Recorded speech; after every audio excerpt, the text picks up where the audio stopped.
Thank you, Sven.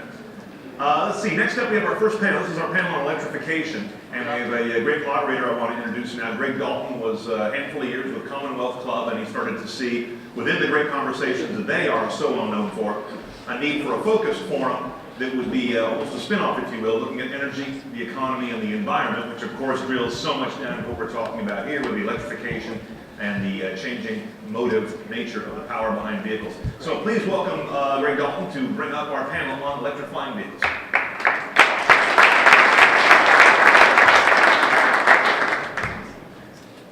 Welcome everyone, it's great to be here. So I'd like to, panelists are here, they can come on up. We have Zak Edson. Zak is Director of Marketing at Lucid, formerly ran global product planning at Tesla, was involved in marketing as well as that. Zak. And Jeannie Lam. Jeannie Lam is with, she's Senior Director at ChargePoint and previously worked in business development at Nissan. And we also have someone doing really interesting things. We have LUNDGREN, who's trying to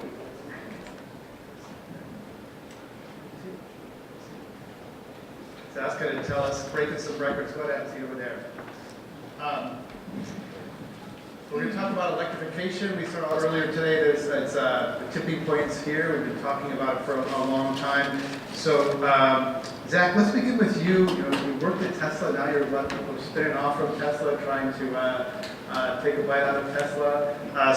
We've seen Faraday, Lucid. Tell us where Lucid is right now. Yeah, hi everybody. Zak Edson, Director of Marketing with Lucid Motors, as Greg says. Yeah, you say take a bite out of Tesla. You know, every company creates opportunity, and there's strengths and weaknesses. All right, should we begin with the intro with the slides? Do the slides, please. Yeah, sexy cars. There we go. Lucid. Next slide, please. Do we have a clicker that I can use? Yeah. Did I just say next slide? So I'll show the thank you. The convergence of technology. So this is a trend that everyone in this room is well aware of. You know, Brian already showed 3 of the 4, and Dr. Beaker showed the 4. I think what's worth noting here is not just autonomy, electrification, connectivity, and ride sharing, but if just one of these were true, it would have a profound impact on the industry. The fact that all 4 of these are occurring simultaneously, it really has everyone scrambling and trying to figure out what to do with it, and it presents opportunities for companies like all of ours up here on stage. So what is that opportunity, and what will Lucid do with it? What will other companies do with it? You know, we believe that there's the kind of technological side of it. There's the point A to point B. Some people might develop pods out of that. And transportation is just a function, and that's all there is to it. We believe that transportation and mobility, it still equals freedom. There's still a romance and an emotion that goes along with that. And so Lucid's products will combine the two, the heart and the mind, into one product, and not just have transport pods like some others might be doing. And really the goal here is to become the global leader in accelerating that sustainable mobility, and we're approaching it from the luxury angle. So it's really a luxury mobility company that we're building. So you're familiar with the large luxury sedan. A lot of it, that space in the car is taken up with the engine, the gas tank, the driveline. What we're doing is we're shrinking all of that through electrification. It's an enabler. And by electrifying the vehicle and then applying that powertrain in creative and innovative ways, we can keep that large luxury interior experience, but without the bulk and the heft and the inefficiency of the larger exterior. So the result is a vehicle with that long wheelbase S-Class or Maybach interior, with an exterior footprint that's more in line with an E-Class Mercedes. And you can see what that looks like here. Again, the emotional side of it, you know, demonstrating the space, but also the comfort, the ability to relax and to really check out in the backseat if that's what you want to do. As with ride sharing, all seats become equally important, and so that's part of the focus of what we're doing. Because of the internal combustion engine really the companies that are building these cars have maxed out on what can be done with it. And so they iterate, they come out with four-door coupes and try to steal some market share from their competition. And there's really this proliferation of vehicles. And really when you choose one of these, you're choosing which compromise you want to make. Do you want to make the compromise of not having the interior space? Do you want to make the compromise of having the really big car that's hard to navigate and hard to park? Or do you want the sporty luxury, sporty emotional vehicle that has no interior volume? And what we're saying is you don't have to choose. You can combine all three of these: the E-Class exterior, the S-Class or Maybach interior, and the emotion of the CLS into one car.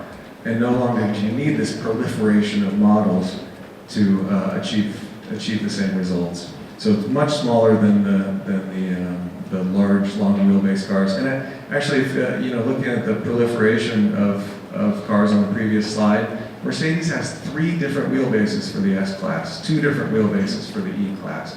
So many different variants. That's just really not necessary once you electrify and then apply that creatively. So in today's world, or in the world of a few years ago, cars were owned and driven primarily. We drive our own cars, we own our cars, or lease them, but it's something that we park at home, we drive to work. In the future, it's going to be shared and it's going to be autonomous. And so the Lucid Air has been developed with that in mind. Full level 5 autonomy has been created from a sensor suite and from a hardware perspective, so redundant steering, redundant braking. The software will take time to catch up, as we all know, but the car will have the components that are necessary to make that possible. User experience has been a big focus. Again, this is something that Brian spent quite a bit of time on in his introduction. Our user experience will be connected. It will be natural, so natural voice interactions, and it'll be adaptive. The screens, the way the car behaves will be relevant to the situation. So you're not going to see a button to open the trunk when you're driving down the freeway at 80 miles per hour. It'll get to know you like we expect from our modern technology. The important numbers. Over 400-mile range at launch. 0 to 60 miles per hour in under 2.5 seconds. We'll have to see what the tires are capable of. The powertrain's capable of sub 2 second if the tires can handle it. And we've already taken one of our prototypes up to 235 miles per hour around an oval in Ohio. So the car is well underway, and we are developing it for production now. Starting at $60,000 before any incentives are factored in. That base model will have 400 horsepower and a 240-mile range. And that is Lucid. And when? I don't have a slide for that. It's about 2 years away. Okay, great, thanks for that. So, Jeannie, let's hear how you think that the charging fits into all of this. Sure, I just want to say that I actually had the privilege of getting the Lucid lead design to walk me through that vehicle, and I went into that back seat, and it was extra wow, I have to say. And I'm 5 feet, so can you imagine it was extra wow. Extra. I'm 6'6", and it's a car that I fit very well in the back seat, and that almost never happens. So I'm happy. There you go. So thanks for having us today, and I just wanted to go through a few things about ChargePoint. That maybe there's a few of you in the room. Nice to see some familiar faces. May not know ChargePoint. So I was going to kick in. Oh, he says he doesn't have any slides. Okay. Which slide?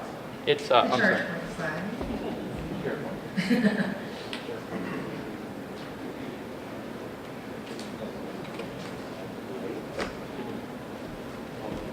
Here it comes.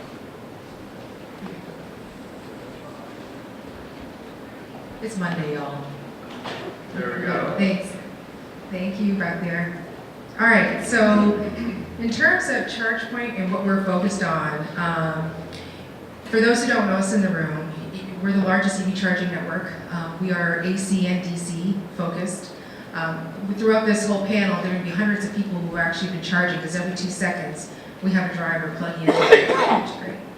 We're still growing, and you're going to see ports expanding into Europe, North America, Canada, US and Mexico is our stomping grounds right now, including Australia. And we have 4 great countries in Europe that we're going to go after. I'm happy to kind of elaborate on after panel. You might have seen some news about some great fundraising, and we have great partners at ChargePoint that are taking us through a lot of development, whether through sales or R&D. So it's really exciting times right now at ChargePoint, I have to tell you. And I know there's some ex-ChargePointers in the room, so love to chat with you after. So one of the things at ChargePoint we're always focused on is the journey of the driver. In terms of, 10 years ago when ChargePoint started, it was really about making sure people could get to home and work and back. But the last few years, there's been a lot of focus on around town and out of town. But at the end of the day, we believe that 80% of the driving is still at home and going to work, and AC still plays a very big role in all that. But in the last few years, we've ventured into a lot of different collaborative efforts to take us DC-wise on the East Coast and West Coast. And we plan to continue a lot of those efforts. In terms of the charging network of the future, one thing ChargePoint is we're agnostic. We love the luxury brands and also the non-luxury brands. And we believe that the ecosystem is made up of all different drivers and businesses, which is one of our key customers is the site hosts. And at ChargePoint, we believe in mobility in all different ways by supporting through having an automotive team, which is what I represent. I don't think there's any other EV charging partner out there you'll find that has a dedicated coverage of auto representatives working with all the OEMs. We have a utility team that's very focused on working with over the 100+ utility partners out there of the 3,000 or so every day, making sure that we're relevant. We have ongoing conversations about various programs and what needs to be in place to grow electrification. In terms of government and policy, we have a very strong group there at a federal and local level, and we're taking all these best practices to Europe, and we believe that combining the driver, all these other subject matter experts at ChargePoint, and ultimately the best driver experience is one of the key things to our matching formula at ChargePoint. Fleetification of everything. I know this is an interesting slide. The last good 7 to 8 years at ChargePoint have been focused on passenger vehicles. When I came from the OEM side, I knew ChargePoint growing up as the vehicle that I would charge at work, and one of the things that we're moving into is buses and trucks. You can imagine there's a lot of announcements if you start focusing on that space, especially for those writing about where electrification is going. You can see ongoing announcements in buses and a lot of the fleets, municipal and private, that are very serious about going electric. And we're part of making that equation work and supporting that dialogue and TNCs and where the future is going. We talked about future flying mobiles, and that's where ChargePoint is in terms of looking forward and where we're driving our business. This is one of my favorite topics. Whether I'm pulled into conversations in Boston or Sacramento or Columbus, Ohio, a lot of the smart city discussions are about EV charging. And in terms of the multimodal solutions that are going to be part of that smart city, AC charging is still one of the very key components for a lot of the day-to-day charging needs. And of course, the DC fast charging. I think they're all very equally important. And part of our mission is being there and starting to map the future, especially when you see that picture of the airport and the plane. Within our lifetime, we can and will be able to see these type of transportations for not ourselves and the next generation of children. So last, to wrap it up, we've been around for 10 years. Watching this company grow from the very beginning and now being part of it is something that's very exciting, and being on the inside and watching how we're actually going to take e-mobility into the future. And I think this is a great panel to kick off those type of discussions that we'd love to have. Great, thanks, Jeannie. Yep. Thank you. So Eric, you're not in the luxury segment. No, I'm not. It's not yet, yeah. Tell us what you're trying to do. Some pretty amazing things, breaking records with recycled parts. Well, I'm not going to be in the EV segment at all. These guys are killing it. They're doing awesome. I will be a customer of yours, and I'm already a customer of yours. So, My name is Eric Lundgren, and I'm the CEO of IT Asset Partners. I'm the founder. IT Asset Partners recycles 14 million pounds worth of electronic waste every year. We repurpose that waste. It's a new type of recycling called hybrid recycling, where we're not just crushing everything down for commodity value, but we're actually extracting reusable parts and components and then reintegrating them into new products overseas, and then reintroducing those new products here and around the world to serve mankind. So everybody in the room has a cell phone, right? Does anybody have an external charger? Anybody? Some hands here? Okay, so that external charger, most likely, if you open it up, is a used battery that's been repurposed. It's your old battery that now charges your new device. We produce about 150,000 of those a month. We turn your cell phones into video doorbell units. We turn your old tablets into flip-down units for your kids to watch cartoons in the back on road trips. We reuse as many things for the utilitarian value as possible to be efficient. This entire conference, to me, is about efficiency. I want to promote efficiency, and I'm here to promote hybrid recycling. So, moving on here, we are the largest hybrid recycler in the United States. Currently, 14 million pounds a year that we repurpose of parts and components. Why are we here? Why am I at an auto conference talking to you today? I'm a nerd. I think I'm in good company. I feel like we're all nerds in this room, right? We're in the right place. Your car is becoming more and more like a computer. I started in the recycling industry for computer electronics, and now, a computer has an electric motor and the optical drive. So does your car. A computer has an AC to DC converter. So does your car, an adapter. Your car has a giant screen. So does your computer, a monitor. NAND flash, IC chipsets, and most importantly, batteries, which is what we're going to be talking about today. We want to reuse as many of these parts as possible so that we can live a life of abundance, so that we can be efficient while being able to have as many new gadgets and toys as we want, but not feeling guilty when, after a year, they end up in a landfill. Our process is pretty simple.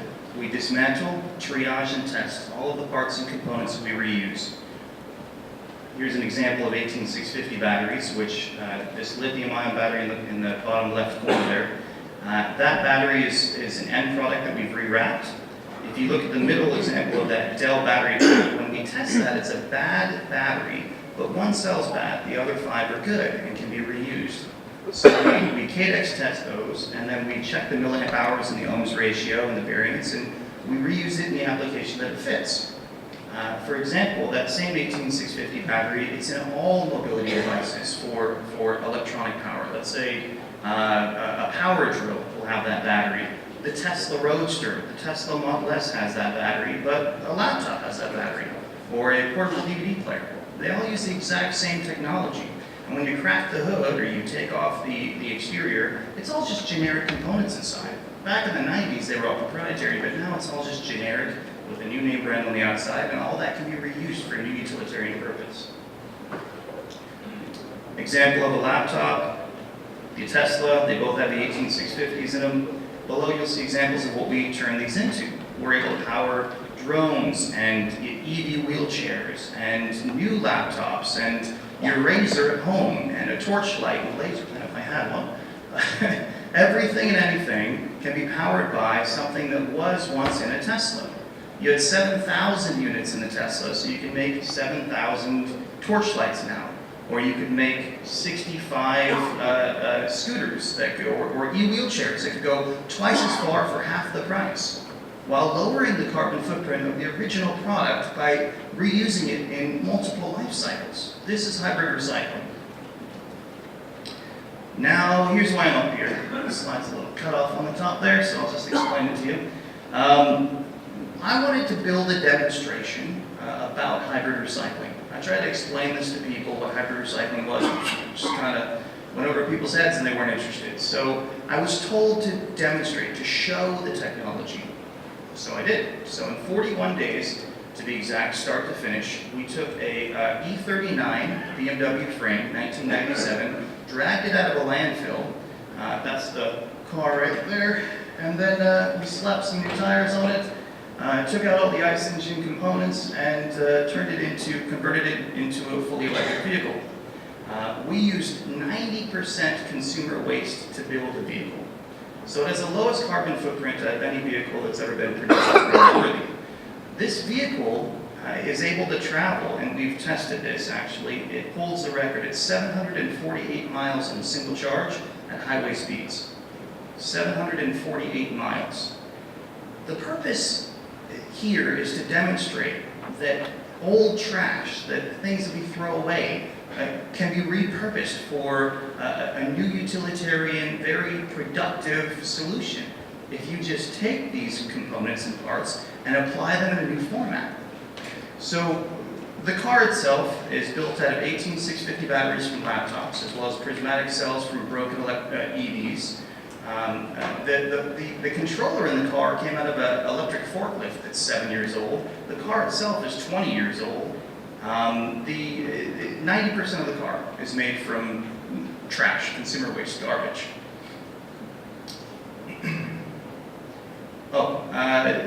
Longest hypermile in range, 35 miles per hour, 1,200 miles. Let's talk about that. In 1 week, we're going down to the Auto Club Speedway. Everybody in this room is invited. It's an open forum. And we're going to take this car live on YouTube, 1,200 miles at 35 miles an hour.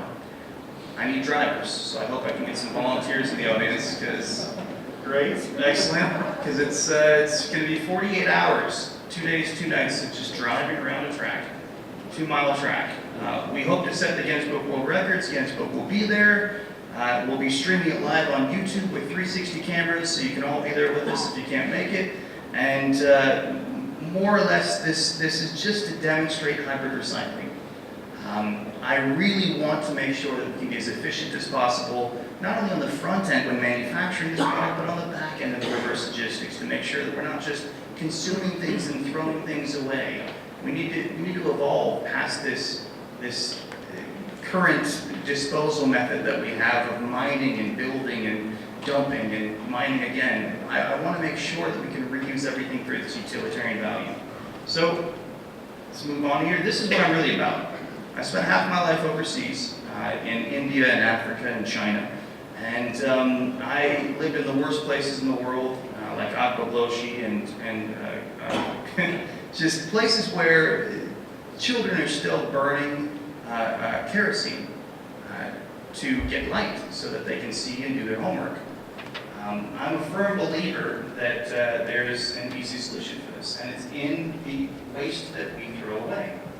I don't want to waste our waste. I want to empower other countries with this waste. I drive a Tesla. It's one of my electric cars. I have 4.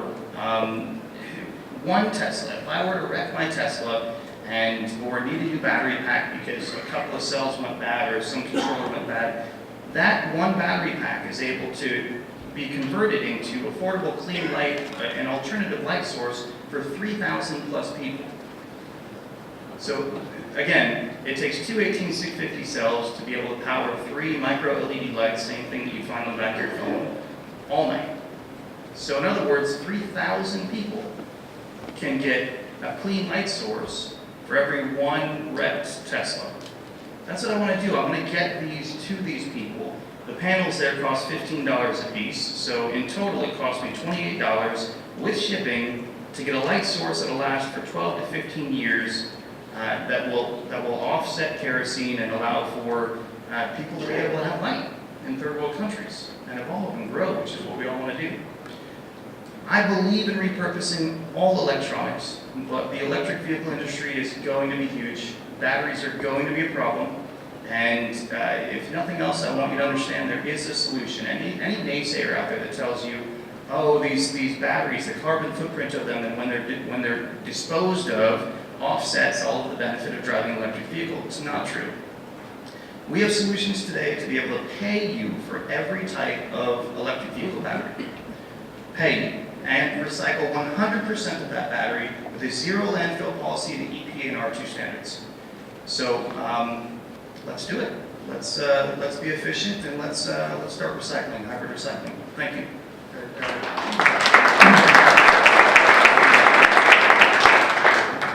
2 electric cars, and this is one of the most frustrating questions I get. What about the batteries? And until today, I have not had a satisfactory answer. Like, oh, they'll be recycled, they'll figure it out.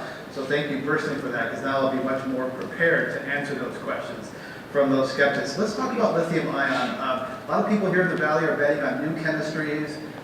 Some people don't think lithium ion is the final solution. I'd like to ask Zach or others, lithium ion, are you all in on lithium ion, or are you headed towards some other kind of chemistry? Well, I would say, excuse me, there is never a final solution. It's always iteration and looking for what's next. For now, we are all in on lithium ion. They are available at scale. They are available at increasingly amazing costs, prices.